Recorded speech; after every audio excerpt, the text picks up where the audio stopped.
ধন্যবাদ। আর কোন ইমাম সাহেব আছেন? মুরব্বী দাঁড়ান একটু, ইমাম সাহেব দাঁড়ান কষ্ট করে। কোন এলাকার ভাই? জি,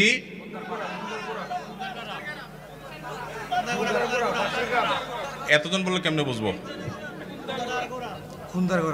খুন্দার পাড়া, খুন্দার গোড়া। ওকে, আপনার পাশের গ্রাম। আপনার বেতন কত ভাই? ৬,০০০। বসেন ভাইরে, প্রশ্ন প্রসঙ্গে চলে আসলো, এতজন ইমামের জবানবন্দি আমরা নিলাম, হয়তো খুঁজলে আরো ১০-২০ জন ইমাম পাওয়া যাবে। অনেকে হয়তো চক্ষু লজ্জায় হাতটা উঠাচ্ছেন না, বলছেন না। ভাইয়েরা আমার, এটা আমাদের জন্য, বাংলাদেশের মানুষের জন্য লজ্জা, অনেক বড় লজ্জার বিষয়। পৃথিবীর অন্য যে কোনো দেশের সাথে আপনি যদি তুলনা করেন, শুধু সৌদি আরবের কথা যদি বলি, আমি 10 বছর সৌদি আরবে ছিলাম। আমাদের শেখ সাইফুল্লাহ মামুন ভাই দীর্ঘদিন সৌদি আরবে ছিলেন। সৌদি আরবের সকল মসজিদের ইমাম সাহেবরা ইমামতি করে যেই সম্মানই পান, সেটা এভারেজে 5 থেকে 7,000 সৌদি রিয়াল। পাশাপাশি বাসা, বিশাল বড় বাংলো, সাধারণ বাসা না, বিরাট এরিয়া নিয়ে বাংলো। এইটা হলো তাদের এক্সট্রা ডিউটি, এক্সট্রা ইনকাম প্রত্যেক ইমাম সাহেবের। এমনকি মক্কার মসজিদে হারামের ইমাম এবং মুয়াজ্জিন, মসজিদে নববীর ইমাম এবং মুয়াজ্জিন, সবাইরই এই পেশার বাইরে তাদের আরেকটা মূল পেশা আছে। যারা খুব বেশি শিক্ষিত তারা বিশ্ববিদ্যালয়ের শিক্ষক। যেমন মসজিদে হারাম মক্কার যদি বলেন, একজন একজন করে সমস্ত ইমামদের কথা বলা যাবে প্রায়, যে সবাই প্রায় কোনো না কোনো হয় আদালতে বিচারপতি, আর না হলে কোন বিশ্ববিদ্যালয়ের প্রফেসর। এটা মসজিদে হারাম শরীফের ইমামদের কথা বলতেছি, সব পিএইচডি হোল্ডার, বড় বড় আলেম, হয় জাজ, জাস্টিস অথবা বিশ্ববিদ্যালয়ের শিক্ষক। হারাম শরীফের একজন মুয়াজ্জিন, 2 জন মুয়াজ্জিনের অফিসে আমি গিয়ে সাক্ষাৎ করেছি, আপনিও ছিলেন সাথে, শেখও ছিলেন সাথে। এক বাংলাদেশি ওই মুয়াজ্জিন সাহেব, হারাম শরীফের মুয়াজ্জিন, ওনার খেদমত করে। আমাকে বলে যে, আমরা হোটেলে ছিলাম, বলো যে ভাই আমি তো হারামের মুয়াজ্জিনের খেদমত করি, ওনার অফিসে চাকরি করি, টি বয়, বাংলাদেশি ভাই।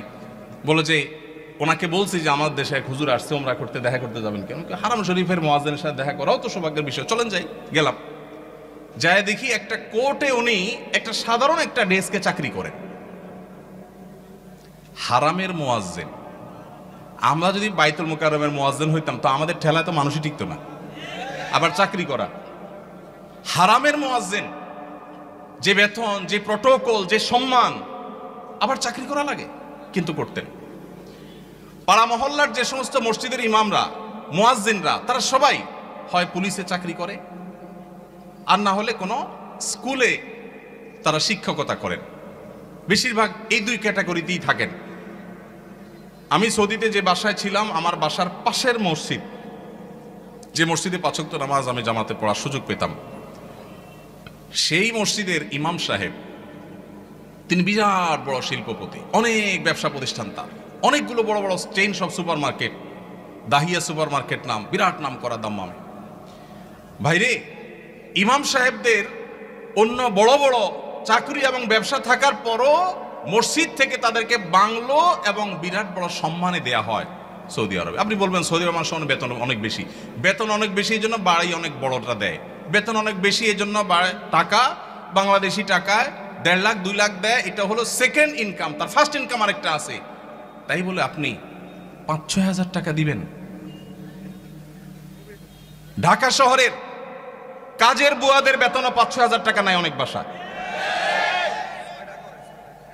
ঢাকা শহরের কাজের বুয়ারাও মাসে 10,000 15,000 টাকা কামাই করে। ঢাকা শহরে কোন দারোয়ানের বেতন 5,000-6,000 টাকা নাই, কোন পিয়নের বেতন 10,000 টাকার নিচে নাই। সেখানে কুমিল্লা শহরের কাছে, এটা সদর থানা এবং শহরের কাছে, এই জায়গায় 5-7 হাজার টাকা আজকালকার বাজারে চাউলের টাকা জোগাড় করা হতো কঠিন হয়ে যায়। এই ইমাম সাহেব আবার যখন কোন একটা কাজ করতে যাবেন ইমামতির পাশাপাশি, বলবে হুজুর আমাদের দুনিয়াদার হয়ে গেছে, হুজুরদের দুনিয়ার লোভে ধরছে। এক বেটা তার মসজিদের মুসল্লিরা ইমাম সাহেবকে এরকম খোঁচাইতো, বেতন দেওয়ার নাম নাই, ইমাম সাহেব আর কিছু করলে ডিস্টার্ব করতো। তো ওই মসজিদে একজন ভালো মানুষ ছিল, উনি বললেন, হুজুর আপনাকে আমি ওই যে মুসিরা যে জুতা পলিশ টলিশ করে ওরকম একটা বাক্স কিনে দেব, সাথে রং টং যা লাগে ডাস্টার ব্রাশ এগুলো সব দিয়ে দিব, আপনি ইমামতি করে মসজিদে নামাজ পড়ানো শেষ হলে মসজিদের বাহিরে এসে ওইটা নিয়ে বসে যাবেন এবং মুসল্লিদেরকে বলবেন, ভাই আপনাদের জুতাগুলো দেন, যার যার পলিশ করা লাগে আমি করবো, আপনারা আমার টাকা দিয়েন। ইমাম সাহেব চোখ বড় বড় হয়ে গেছে, কি বলে রে বেটা? বলে, ভাই আপনি এই কাজটা যদি করেন, মুসল্লিরা বাইর হয়ে যেটা সিসি করবে, আরে হুজুর এটা কি করছেন? তো ওইটাকে বলেন যে, ভাই এই জুতা যদি আমার কাছে দিতে আপনার লজ্জাবোধ হয়, আপনার কাছে যদি অপমান বোধ হয়, তাহলে জুতা আমার কাছে নিয়ে আপনার নিজের গালে নিজে মারা উচিত। আমি বলছি না যে আক্ষরিক অর্থে ইমাম সাহেবকে ওইটা মারতে তিনি বলেছেন। অনেক আগে ঘটনা কোথাও শুনেছি, সত্য হতে পারে, রূপক হতে পারে, কিন্তু এই গল্প আমাদের শিক্ষা দেয়। আমাদের মসজিদের ইমাম সাহেবদের, মুয়াজ্জিন সাহেবদের সম্মানে আমরা দিতে চাই না, মাহফিল করে বক্তার জন্য মোটা অঙ্কের হাদিয়া রেডি রাখি। আপনারা বলবেন, হুজুর আপনিও তো মোটা অঙ্কে নিয়েই যাবেন, ওয়াজ করতেছেন। ভাই আমাকে মোটা দেখ, চিকন দেখ, না দেখ, এটা নিয়ে আমার মাথা ব্যথা নেই, আলহামদুলিল্লাহ। এবং আল্লাহর মেহেরবানিতে এটা আমার কোনো প্রত্যাশাও নাই আল্লাহর ফজলে। কিন্তু মাহফিল আয়োজকদেরকে বলতে চাই, যারা মাহফিল আয়োজন করেন, লক্ষ লক্ষ টাকা যদি মাহফিল পিছনে খরচ করতে পারেন, ইমাম সাহেবদের বেতন কেন 15,000 20,000 টাকা হতে পারে না? এই দেশে বিভিন্ন শ্রেণী পেশার মানুষদের বেতনের সর্বনিম্ন স্কেল বা একটা স্কেল ঠিক করে দেওয়া হয়। আমি দাবি করতে চাই, আমাদের রাষ্ট্রের উচিত, রাষ্ট্র নিজে ইমাম সাহেবদেরকে মূল্যায়ন করতে না পারলেও মিনিমাম যেন তাদের একটা সমাজে সম্মানজনকভাবে চলতে পারে, সেজন্য তাদের একটা সম্মানজনক বেতনের স্কেল ঘোষণা করা হোক। আর সমাজের যারা বিবেকবান মানুষ, আল্লাহর হস্তে তারা ইমাম সাহেবদের সম্মান দেওয়া, মর্যাদা দেওয়া শিখবো তো ইনশাআল্লাহ। আপনারা এলাকার মানুষ যারা আছেন, প্রশ্ন প্রসঙ্গে হয়তো আপনাদের ইমাম সাহেবদের বেতনগুলো আমরা জানতে পারলাম, আপনারা মনে কষ্ট নেবেন না, আপনাদেরকে ছোট করা আমার উদ্দেশ্য না। আমার উদ্দেশ্য হলো আমাদের বিবেকগুলোকে জাগ্রত করা। কোনো মসজিদ কমিটির লোকজন যদি এখানে থাকেন, তাহলে আমি আপনাদেরকে বলবো, এমনকি মুসল্লি ভাইরা যারা আছেন তাদেরকে বলবো, মসজিদে গিয়ে এটা নিয়ে দাবি তুলবেন, ইমাম সাহেবের সম্মানজনক বেতন নিশ্চিত করতে হবে ইনশাআল্লাহ।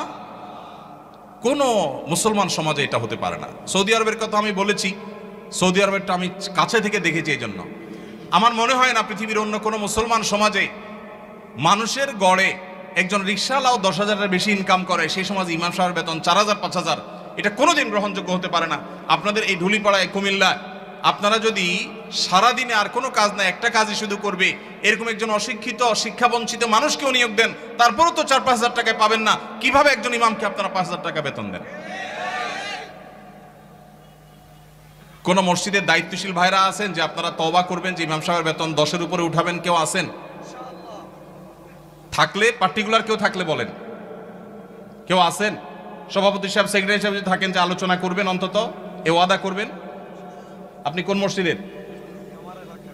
নাম বলেন। নোয়াগ্রাম। এখন বর্তমান বেতন কত ইমাম সাহেবের? উঠছেন যেহেতু জিজ্ঞেস করি। 7,000। এখন নিয়ত করছেন কত দিবেন? 25 সাল থেকে। 25 সাল মানে এখন তো 25 শুরু হয়ে গেছে। 10-এর প্রস্তাবনা আছে। মাশাআল্লাহ মাশাআল্লাহ। ভাইয়ের মসজিদ কোন এলাকা? নোয়াগ্রাম চৌধুরী বাড়ি। আপনি কি কমিটির? ভাই কমিটি সেক্রেটারি। ওনার মসজিদের ইমাম সাহেবকে ওনারা এই মাস থেকে 10,000 টাকা দেওয়ার নিয়ত করেছেন। আলহামদুলিল্লাহ। আমরা বলবো 10,000 নয়, যেহেতু এখন একবার বাড়াইছেন ভালো কথা, 6 মাস পরে বা 1 বছরের মাথায় 15,000 টাকা করবেন ইনশাআল্লাহ। যখন ওরা সেটারও নিয়ত করবেন। নোয়াগ্রামের ভাইয়েরা আপনারা দেখে শুনে রাখেন, কিন্তু রাগ করেন নাই তো আবার? জাযাকাল্লাহ খাইর। আর কোন কমিটির ভাইরা আছেন যে নিয়ত করবেন, নিয়ত চেঞ্জ করবেন? বলেন দেখি, বলেন। আজকে ভিন্ন কালেকশন হোক, বউ কালেকশন হইতে করলাম। ভাই কোন মসজিদের বলেন? জি, মাশাআল্লাহ 10,000 রানিং দিচ্ছেন। একটা ভালো উদাহরণ পাওয়া গেল, মাশাআল্লাহ মাশাআল্লাহ, ভালো উদাহরণ আছে। কোন এলাকার? আলমপুর। কিন্তু 10,000 টাকা তো যথেষ্ট না ভাই। কবে নাগাদ আনুমানিক একটা আইডিয়া দেন না, আইডিয়া দেন না। আলাপ করেই তো দিবেন, আপনি তো একা দিবেন না। অন্তত প্রস্তাবনা দিয়ে, যে মাহফিল থেকে হুজুররা প্রস্তাবনা দিছে, অন্তত 15,000 ভিতরে রাখেন, 12 থেকে 15 ভিতরে ইনশাল্লাহ। কবে নাগাদ? আলোচনা সাপেক্ষে। ঠিক আছে, আপনি মসজিদ কমিটির কি সেক্রেটারি সাহেব, মাশাআল্লাহ, আল্লাহ সেক্রেটারি সাহেবকে তৌফিক দান করুন, বলুন আমিন। একটা ভালো দৃষ্টান্ত, ভাইরা 10,000 দিচ্ছেন মাশাআল্লাহ, কিন্তু 10,000 যথেষ্ট না ভাই, 10,000 যথেষ্ট হতে পারে না। আল্লাহ তাআলা আমাদেরকে উলামায়ে কেরামের, মসজিদের ইমাম সাহেবদের মূল্যায়ন করার তৌফিক নসিব করুন। আমি ভাই একাধিক মাহফিলে এমন ঘটেছে যে মসজিদে গিয়ে ইমাম সাহেবদের বেতন কম, এটা ব্যক্তিগত আলোচনা জানতে পেরেছি। আমি আমার মতো করে কমিটির ভাইদেরকে দাওয়াত দিয়েছি এবং বোঝানোর চেষ্টা করেছি। আমরা